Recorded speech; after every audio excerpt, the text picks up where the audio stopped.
மரம், செடி, கொடி இது எல்லாத்துக்குமே என்னென்னா ஃபீலிங்ஸ் இருக்குதுன்னு சொல்கிறாங்க. ஸோ எப்பயுமே நான் நடந்து போகும்போது மரங்கள், செடிகள் கூட பேசிக்கிட்டே தான் இருப்பேன்.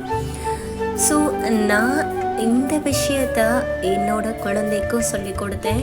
ஸோ மரங்கள், செடிகளுக்கெல்லாம் உயிர் இருக்குது கண்ணா. ஸோ என்னென்னா அதை ரொம்ப பறித்து அதை துன்புறுத்தக்கூடாது. ஸோ இந்த மாதிரியான சின்ன சின்ன விஷயங்களை குழந்தைங்களுக்கு இப்போ இருந்தே சொல்லி கொடுக்கும்போது என்னாகும்னா, செடி கொடிகளையும் துன்புறுத்தக்கூடாது, நம்மளை சுற்றி இருக்கிறவங்களையும் துன்புறுத்தக்கூடாதுன்றத இயற்கை மூலமாக கற்றுக்குவாங்க. இதன் மூலமாக நம்ம குழந்தைங்களுக்கு நிறைய நற்பண்புகளும் வரும்.